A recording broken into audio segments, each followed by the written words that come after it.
बच्चों, एक कहानी सुनाती हूँ। बहुत समय पहले जंगल में बहुत तरह के जीव जंतु रहते थे। इस जंगल का राजा शेर था। उसकी दहाड़ से पूरा जंगल कांप उठता। एक दिन शेर को बहुत तेज भूख लगी। वह शिकार के लिए इधर उधर घूमने लगा। अचानक उसकी नज़र एक लोमड़ी पर पड़ी, जो एक झाड़ी से गुजर रही थी। शेर ने तुरंत छलांग लगाई और लोमड़ी के सामने आ गया। लोमड़ी एक क्षण के लिए डर गई, परंतु अगले पल उसने खुद को संभाला। वह जानती थी कि शेर से पंगा लेना या भाग जाना असंभव है, लेकिन हार मानने की बजाय उसने एक तरकीब सोची और वह शेर से बोली, तुम मुझे मार नहीं सकते। मैं इस जंगल का राजा हूँ। मुझे स्वयं ईश्वर ने राजा घोषित किया है। तुम मुझे मार नहीं सकते।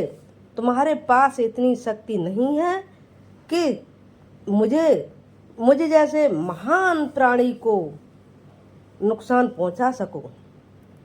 शेर को सुनकर अचरज हुआ। उसकी भौहें सिकुड़ गईं और बोला, तुम्हारी हिम्मत कैसे हुई? मैं इस जंगल का राजा हूँ। लोमड़ी ने बिना डरे उत्तर दिया, तुम्हें शायद भ्रम है महाराज कि तुम राजा हो, या तुमने मुझे हानि पहुंचाई तो यह ईश्वर के आदेशों के खिलाफ होगा और तुम्हें इसकी सजा अवश्य मिलेगी। लोमड़ी में कुछ ऐसा आत्मविश्वास था कि शेर सोचने को मजबूर हो गया। लोमड़ी ने आगे प्रस्ताव रखा, यदि मेरी बात पर विश्वास नहीं है तो मेरे साथ जंगल में चलो, लेकिन मेरे पीछे रहना। जंगल के जानवर मुझे कितना सम्मान देते हैं। शेर को प्रस्ताव अच्छा लगा और वह लोमड़ी के पीछे पीछे चलने लगा।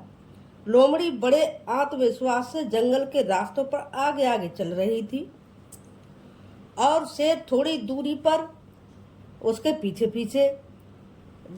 जब कोई जानवर उन्हें आता देखता तो डरकर भाग जाता।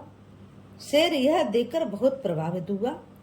वह सोचने लगा, सचमुच लोमड़ी कह रही थी, वही बात सही है कि सारे जानवर इससे डर रहे हैं। थोड़ी देर बाद लोमड़ी बैठ गई और शेर से बोली, क्या तुम्हें यकीन होगा कि मैं इस जंगल की रानी हूँ? लोमड़ी मन ही मन मुस्कुराई, क्योंकि वह जानती थी कि जानवर शेर को देखकर भाग रहे थे, न कि उसे देखकर। लेकिन उसने अपनी चतुराई से जान बचा ली। तो बच्चों, इस कहानी से सीख मिलती है कि परिस्थिति चाहे कितनी भी मुश्किल हो, अगर हम धैर्य और चतुराई से काम लें तो समाधान अवश्य मिल जाता है। अर्थात संकट में भी हमें घबराना नहीं चाहिए, समझदारी से काम लेना चाहिए। धन्यवाद। सब्सक्राइब करें प्लीज़, कहानी पसंद आई हो तो।